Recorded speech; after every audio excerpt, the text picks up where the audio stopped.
What's going on, beautiful people? I want to make some changes to my fish wall. I only set it up like a couple of months ago, but I really want to change it. Now hold up, in my defense, it's doing perfectly. I don't need to change it, if you know what I mean, but I just want to switch out some of the tanks across this side, the 4 of them there. So at the moment I've got 4, 8, 12 sort of quarantine holding tanks. I don't actually need that many. They're never full, like it's just not necessary. The 8 that I've got here is absolutely perfect. I mean, even this one, we've got an empty tank there, we've got an empty tank there, empty tank there. The rest have all got fish in. But you know what I mean? I've got plenty of empty tanks ready for fish at any one time. So that got me thinking, I want to do designs in the top 4 of these ones. Absolutely perfect height. I really, really love this height. It's literally the height of my head. So over the next few months, or month probably, I know what I'm like, I'm going to redo every single one. Now it makes sense to start with that one. Now I don't just want to do them like my proper full-on planted tanks, full-on aquascapes, that kind of thing. What I want to do is make them more biotopy. Now that's a word, biotope is a word that just describes a replication of their natural habitat. I don't really like that word too much because it can sound quite like confusing and elitist, and you know, the connotations that come with it is that everyone thinks everything has to be perfect. That's the wrong plant for that area of that species. So I'm just going to make it realistic, you know, nature, style. I don't really know. What's the best way of saying this? Natural style. I'm going to go with natural style. If you use the word style, you can get away with anything, right? Thinking about it, I think natural habitat would be a better name. Everyone knows what habitat means, don't they? So yeah, I'm going to be doing something for the silver tip tetras. Now these are from Brazil, and I've been looking at some footage of the river that they're from.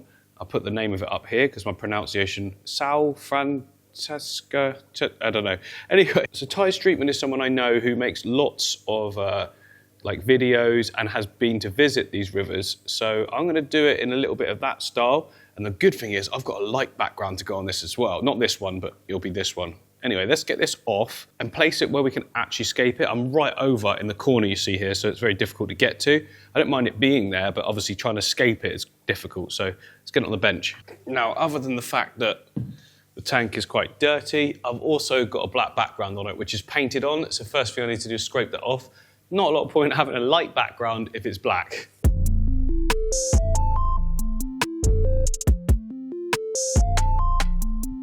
There we go, scraped the tank background off and gave it a little bit of a clean up as well. The reason I've done that is because I want to put the light background on and have it like looking as best it can, not covered in dirty patches and that. Now down here, I have got a load of light screens. I got a bit excited. I ordered 4 for a 60 centimetre, 2 for the 45s, there's one there, and then there's one here that I've just opened and started to get like a customised with. Yeah, you may have noticed this ADA light here as well. I have never had ADA equipment, but Dave from Aquarium Gardens, by the way, if you want to get any of this stuff, you can just order it from the link below, Aquarium Gardens site. That's where I get all my sort of equipment and stuff like that now. Yeah, Dave brought this light to go on this tank here that we scaped the other day. Currently, we just got it set up with a superfish setup, which works absolutely brilliantly. But we wanted to then sort of see what you could do to upgrade it. So we're going to change out the filter, the light background, and then a canister filter as well with glass lily pipes to sort of like pimp my tank, if you like, to show that you can have it like just straight as the kit, but also you can go all out as well and spend a lot more.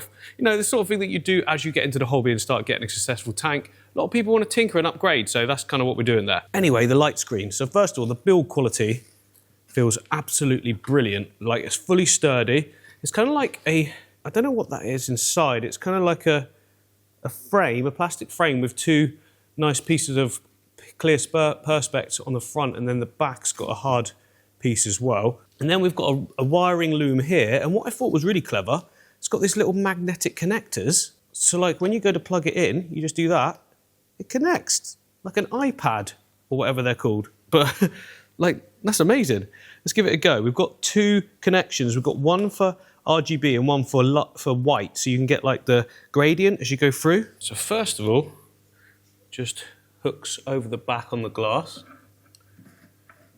There we go. I think I've got those the right way around. Doesn't matter, I could just swap them if they're not. It's a little bit bright though for the camera because you can't see the colouring, you know what I mean? Like the camera really struggles because we've got dark background, really bright thing. Even when you manually adjust it, you know, unless you've got like a very expensive cinema camera. Anyway, let me adjust the brightness. So it comes with 2 controllers, one for the RGB, one for the white light. So let's turn down the white. That's quite cool. And then I can turn down some of the green as well. I don't think I can see the connector here. And then if you want it just plain white, you can turn off the colour one as well. And then, you know, put it back on again if you want the colour. There you go, that's on blue. There's the green again. I mean, the camera's not picking it out as good as I'm seeing it in real life. The colours are much more sort of visible. Yeah, I guess that's kind of more how I'm seeing it. Yeah, I think this was the best representation of how it looks and how I want it to look as well. It's going to look awesome. Like, it looks like deep water, especially when we've got everything in front of it as well. And of course, we're going to need a light as well whilst we're doing this. So I've got this scaper light, just for temporary, because up on the rack there's lighting already. It'd be good to be able to see what we're doing. There we go. I think this will actually help out, sort of balance out all the lighting and that as well. So yeah, there we go. We've got a start. Substrate time. So the other day, I actually made this concoction, which is like sand and gravels mixed with a soil. And I'm more than likely going to use all of this sand to build up a back layer. So I'm probably going to use all of this soil as well. I mean, it says on the back how much you should use, actually. The reason I'm using this stuff is because it's what I used for the very first one, and I just really wanted to do it all again and just compare to my most recent sort of efforts. Maybe this stuff is really good. I mean, it worked well before. I stopped using it for some reason because I could get hold of the pond soil easier, but I think there's less risk with this, you know, of getting like the wrong amounts and that. So it's going by tank size, but to me that's not really as relevant as how many plants I'm going to have in. So I'm just going to put it all in. Bit of that first. A few bits of this. I'm doing it like in stages just to make sure we get like an even distribution. Yeah, and I'll just keep doing this now until it's sort of all mixed in. And the first thing I want to do is just pile it in that back corner there, because that is going to be where our planting area is. Just having looked at some shots of the river, there is a lot of sand in one area and a lot of plants in another, and there's kind of like an openness to the sand, and then the fish go and take cover in the reeds when they want to. So that's what I'm going to try and create. Like I say, this is a mixture of Tropica substrate and sand. It does just look like sand like this, but if you see, when I do that, it's sticking together. Sand doesn't stick together. It's got like basically got bits of soil all mixed into it. And now I just want to sort of flatten that out a bit. Obviously the light ground doesn't come all the way to the base, but that's okay because you always bank your substrates anyway. This isn't the finished layer either. This is just, you know, building up height and adding nutrients. So this will be a triangular composition is what it's called, because you're coming out from one corner and burst into the other side. Okay, I think that is plenty of nutrients there. And then next up, I'm capping this whole thing over with pool filter sand. Nice thin layer at the front, obviously getting thicker as we get to the back. Just adds a little bit of a sense of perspective. I'm hoping I'm still going to be able to pick this up to be able to put it on the shelf. I should be fine. I keep saying shelf, I mean like the racking system. Make a pile there.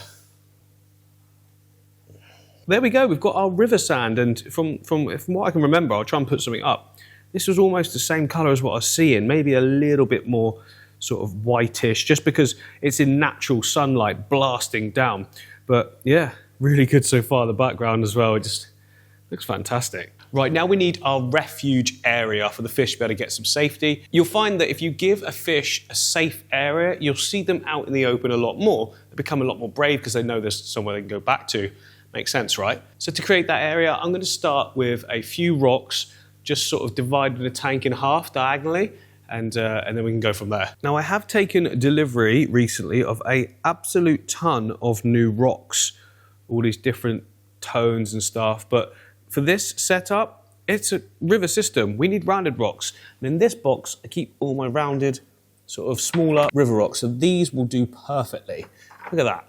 All smooth where the water's been flowing over it. Perfect. Now, I don't want to arrange these in any way that's like too formal.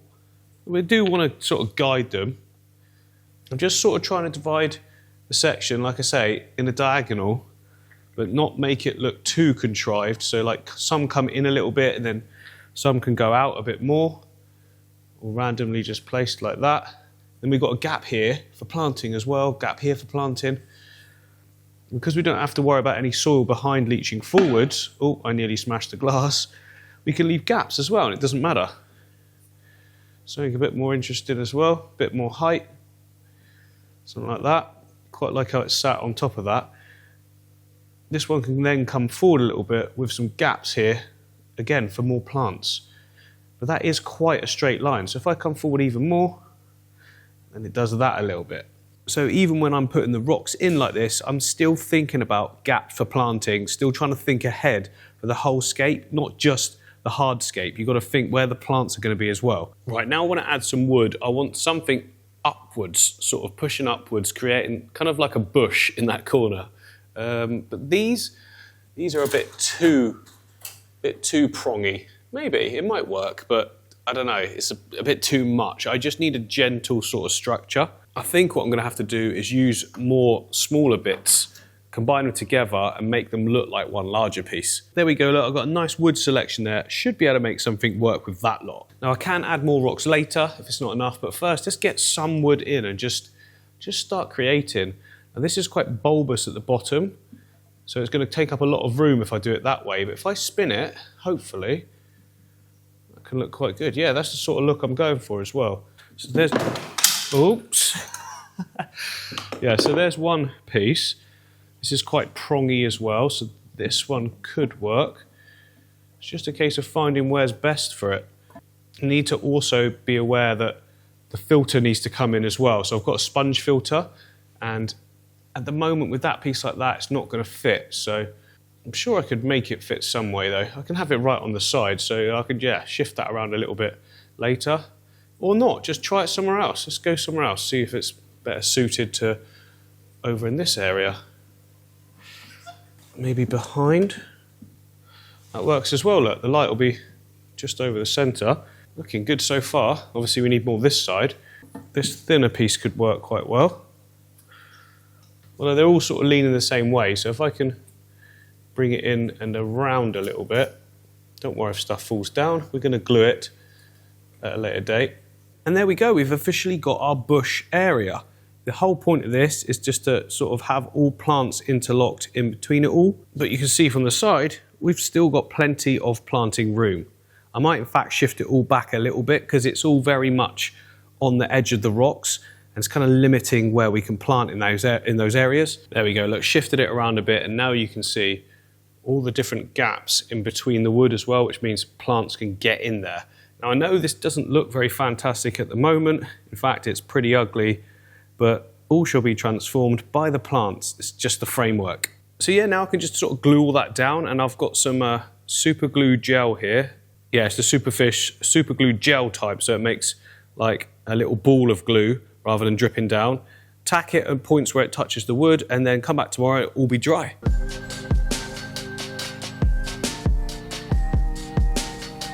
So that's everything locked down. You can tap it, look, nothing's moving. And now what we can do is add detail around all of this because at the moment, it looks okay, don't get me wrong, but we can really bring it to life with the detail stones, but not in the foreground. Sometimes I sprinkle extra in the foreground just so that it sort of tapers in. But in this case, I'm not going to because I want it to look like a sand bed out in the edge of the river. So first of all, I've got some sort of smaller pebbles. Just dot them near it.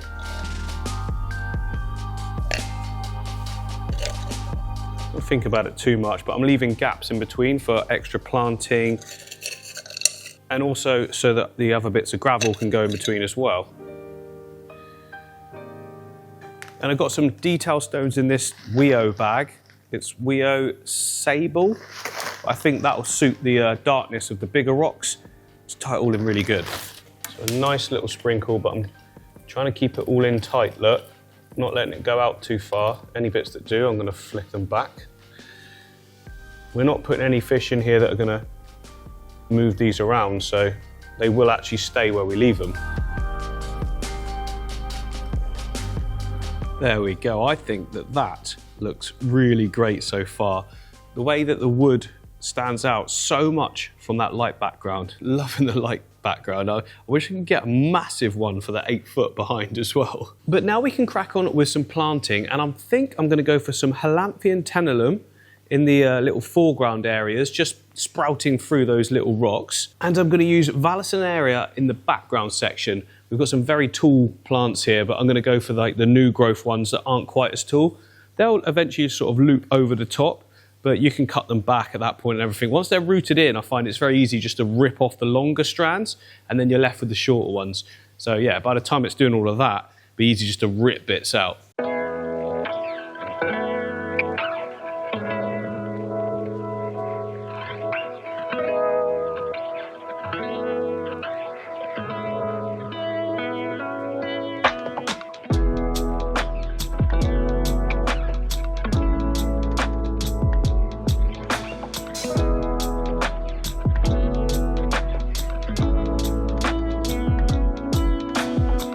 Right, I think that that is going to be enough. It doesn't look like a lot at the moment because it's all slumped over, but there's quite a lot in there.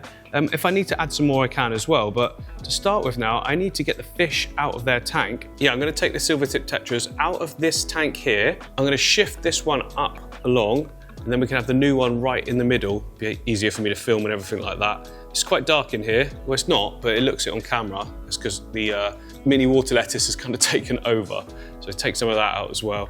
I made it so that I can take out all of the stuff in here very easily and just scoop the fish out, so it should be a piece of cake.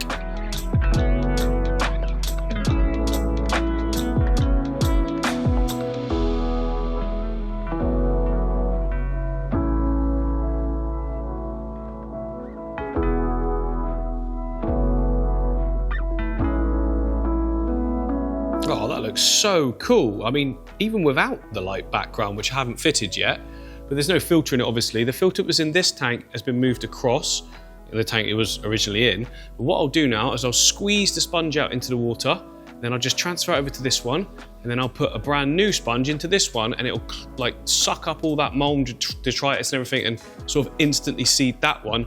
And then this one's got a cycled foam filter as well.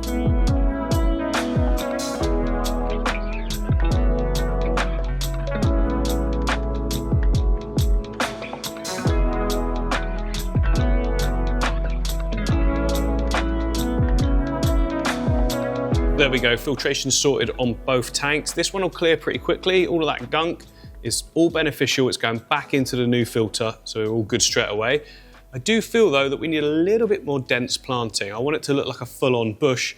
It's quite sparse at the moment, especially because the filter's pulled a few bits of the Vallisneria down. So fill out that back area, fill out that background area, and then we can put the light on.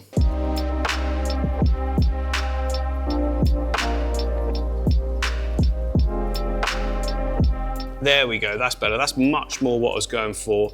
Nice and dense, and we can get the light background fitted.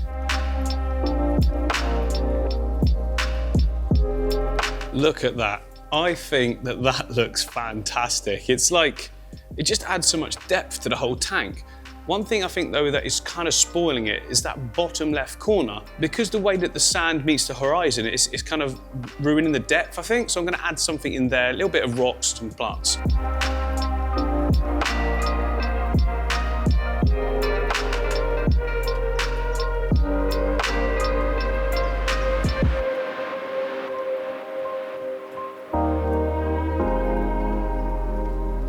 Yeah, that is much better, giving like that illusion then that it keeps going further back.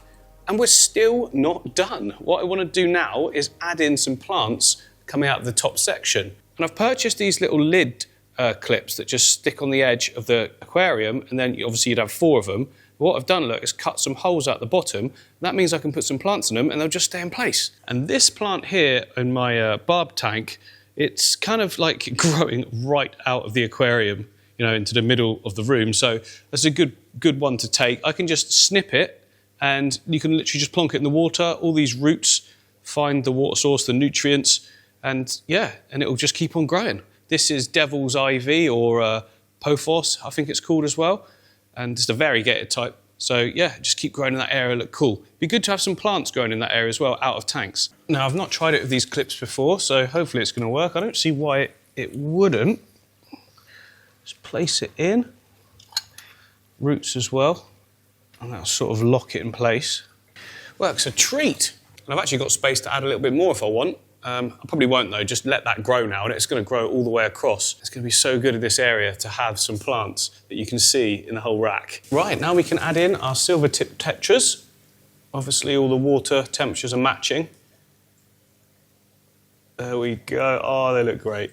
Oh, they look great. They've lost a little bit of colour just because, you know, they've been transferred and things, but that looks amazing. I was actually expecting them to dart straight into the back area there, so that's quite nice to see. They can be a little bit shy to start with, these fish. Now, the reason I wanted to make something just solely for them, and it's only 8 fish here, but I think I had a group of 6 originally, and then there's 2 babies that have now grown up and survived. So I know there's a breeding group, and I love the idea of them having a tank to themselves like this and just get more and more of them. They're great schooling fish as well. They always like to stay, look at that, a little bit of spawning behaviour, eh?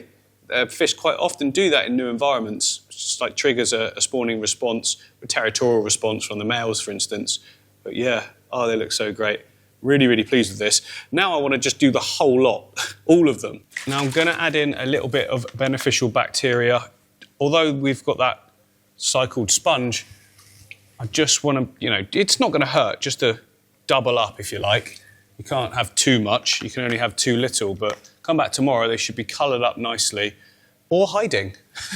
So it is now the next day, and the silver tip tetras are looking so good. Hopefully their colours are popping out on screen as much as they are to me in real life, but you can see the males very clearly, and then the females are the ones that don't have as much colour.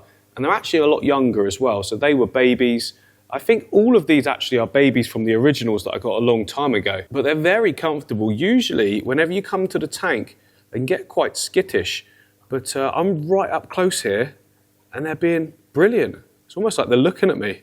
They're wanting food. You might also notice there's a gap down there now. So this morning when I came in, the tank was quite murky, and that's because the tannins from the wood was being released, and you can't get tannins out of the water without removing the water. So I did a quick water change, completely forgot to film it, but I dislodged this piece of wood from the glue points, and it kind of floated up a little bit. But I was going to put a rock in it, and I thought, no, it looks really cool, showing like a nice little green cave in the background there.